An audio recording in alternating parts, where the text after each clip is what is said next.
जब आप लापता हुए थे, जब आप गुमनामी की ज़िंदगी में चले गए थे, कभी ऐसा महसूस हुआ, कोई ऐसा दिन आया आपकी ज़िंदगी में कि आपने कहा बस अब शायद मैं कभी भी वापस आ सकूं या आज आखिरी दिन है? रोज सर अगवा होने से लेकर निकलने तक का सारा जो आपको पता है कि कितने दिन आप कहाँ रहे हैं। और सर इसमें ये भी ऐड करना है, यहाँ पर भी सारे सहाफ़ी हैं, तो खुदा ना खास्ता कभी किसी सहाफ़ी के साथ इस तरह से हो सकता है, तो वहाँ पर अहवाल जिस तरह से भाई ने पूछा, लेकिन वहाँ पर मेन चीज़ जो है कि कितना बंदा डट सकता है किसी अपने पॉइंट। अल्लाह ना करे कभी किसी को ऐसी तकलीफ से गुजरना पड़े, अल्लाह ना करे। मेरी दुआ है आप सबके लिए, अल्लाह किसी को भी ऐसी तकलीफ से ना गुजारे। इमरान भाई आपके सामने गुजारा सबसे ज्यादा जो चीज आपको याद आई वहाँ पे, टाटर सेल कहें, जेल कहें, कुछ और कह लें, वो ऐसी क्या चीज थी जो पर्सनली जो आपको याद आई? वो 2-4 दिन होना तो आपको 1-2 चीज़ें याद आती हैं, मैं तो कोई चीज़ बची नहीं थी जो याद ना आई हो। सबसे पहले तो आपको अल्लाह याद आता है। जब भी आप फंसते हैं ना जिंदगी में कभी, सबसे पहले आपको अल्लाह याद आता है। अल्लाह ताला कुरान पाक में कहता है बार बार, खास तौर पे उसने कश्ती वाली मिसाल दी है कि जब इनकी कश्ती तूफान में घिर जाती है तो ये अल्लाह को याद करते हैं, खालिस अल्लाह को पूरी तौहीद के साथ। तो जब अल्लाह इनको साहिल पे पहुंचा देता है तो फिर अक्सर जो है उनमें से कुछ ऐसे हैं वो मुकर जाते हैं। इमरान भाई एक बात बोलिएगा, आपके सामने कोई डिमांड रखी गई, ये सवाल आप जो है ना हक की आवाज़ बुलंद करना बंद कर दें, हम आपको छोड़ देंगे, कोई डील या कोई इस तरह की बात हुई थी आपके साथ? आप ये ना पूछें, आपके लिए बेहतर है। अच्छा तो सोशल मीडिया पे पिछले दिनों जो आपने पोस्ट की तो मुबशिर ज़ैदी साहब बड़ा तनकीद कर रहे थे, इससे पहले जब आप अरेस्ट नहीं हुए थे, अगवा नहीं हुए थे, इकराम हसन साहब से आपका बड़ा एक सोशल मीडिया पे वो जारी रहता था। अभी आप अपने व्लॉग शुरू करने जा रहे हैं तो सहाफ़ियों के साथ फिर क्या कोई इस तरह का सिलसिला होगा? देखिए, इख्तलाफ राय रहना चाहिए। मैंने कहा कि हम में से कोई भी मुकम्मल नहीं है, हम सबसे गलतियां होंगी। बात यह है कि हम गलती से कुछ सीख सकते हैं या नहीं। हम पहले भी गलतियां करते रहे, आइंदा भी करते रहेंगे और सब करते हैं, कोई भी मुकम्मल नहीं होता। और इख्तलाफ राय तो बड़ी अच्छी चीज़ है। जहाँ तक इकरार का मामला, इकरार खुद मेरे घर आया था, बल्कि उससे पहले, जब शुक्र है मेरी गिरफ्तारी से पहले अगर खुदा ना खास्ता मैं वापस ना आता तो उसको ज़िंदगी भर ये गिल्ट रह जाता। उसने मेरी गिरफ्तारी से पहले मुझे फ़ोन किया था एक दिन और सॉरी किया था, तो मैंने कहा मेरा तो कोई शिकवा ही नहीं है भाई, आपकी इंडिपेंडेंट राय है, आप मेरे बारे में कोई भी राय रख सकते हैं। अच्छा इमरान भाई, आपके जो चाहने वाले हैं बहुत शिद्दत से आपके पहले वीलॉग का इंतज़ार कर रहे हैं, तो सबसे पहले तो ये बताइएगा कि वीलॉग में वही जोश और जज्बा, वही जज्बा और वही बहादुरी होगी, और साथ ही साथ जिस तरीके से आप लोग आपको चाह रहे हैं, अभी हमने देखा प्रेस क्लब के बाद जिस तरीके से लोग आपसे मिल रहे थे, तो बहुत से लोग ये भी कह रहे हैं कि उनको इमरान खान आपके अंदर नजर आ रहे हैं, तो क्या कोई सियासत में भी आ सकते हैं? उस हवाले से भी कोई सोच है आपकी? अच्छा, ये वैसे आप सबको ही जवाब देना चाहिए उन सारे लोगों को जो कह रहे थे कि ये इलेक्शन लड़ेगा। मैंने तो कागज नहीं जमा करवाए, मेरे तो घर इलेक्शन चल के आया बार बार, मैंने तो नहीं कागज जमा करवाए।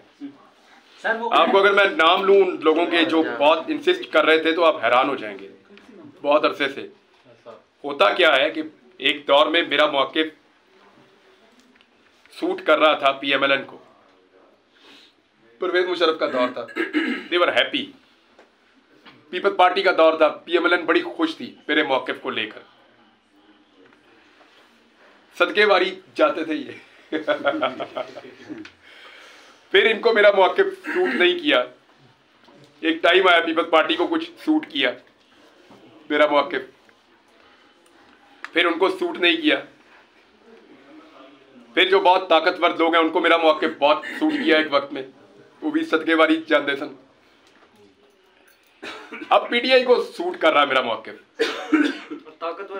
कल इनको भी हो सकता है सूट ना करे, मुमकिन है। तो ये तो चलता रहता है। यानी जिस वक्त आपको जो बात ठीक लग रही हो, मेरा थोड़ा सा मैन्युफैक्चरिंग फॉल्ट है भाई, मैं आप लोगों को नहीं कहूँगा आप लोग ऐसा करें, मैं न्यूट्रल नहीं अपने आप को कर सकता। मुझे लगता है ये वाली बात गलत है, मैं कह ही देता हूँ, राय ही नहीं जाता मेरे से, तो इसलिए प्रॉब्लम हो जाता है। यानी मुझे लगता है ये गलत है और ये सही है, तो मैं दोनों के बीच में अपने आप को बैलेंस नहीं कर पाता, शुरू से ही नहीं कर पाता। मैं कह देता हूँ ये वाली गलत है और ये वाली सही है बात। तो इसलिए जिसको वो मौके सूट कर रहा होता है उसकी मैं आंखों का तारा बन जाता हूँ। ऐसी ही जिंदगी गुजरी है, आप सारे गवाह हैं। अभी ये हो सकता है कल को वक्त क्या करवट ले, आज जो मेरा मौक़िफ़ है वो एक और सियासी जमात को सूट कर रहा है, हो सकता है कल उन्हें ना करे। और मैंने सियासत में आने का कोई फैसला नहीं किया।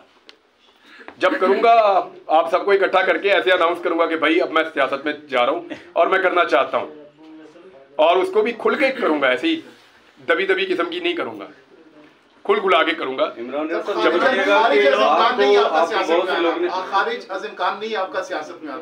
देखिए मैं ना एक दिन बैठा हुआ था अपने ड्राइंग रूम में, मेरे वालिद साहब ने मुझे डोनेशन दिया था कि बेटा लोग भूखे हैं, फ्लड आया हुआ है, तो हमने सेविंग नहीं रखनी, ये पैसे जो है वो थे। तो मैंने उनको बुलाया, अपने एक दोस्त को, वो काम करते थे इसका डोनेशंस का।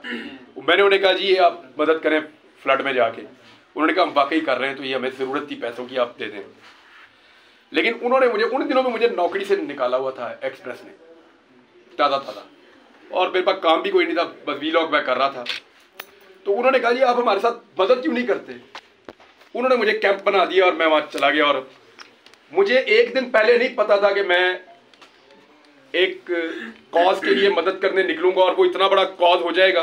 कितने घर बनाए रजी भाई अल्लाह ताला ने? 2055 घर। ये रजी भाई हमारे साथ थे, इनके पास सारा रिकॉर्ड पड़ा है, अल्लाह ताला ने हमारे ज़रिए से बनवा दिए। एक दिन पहले मुझे नहीं पता था, मैं कुछ भी नहीं यकीन से कह सकता, वो मेरे अल्लाह का फैसला है जो भी है।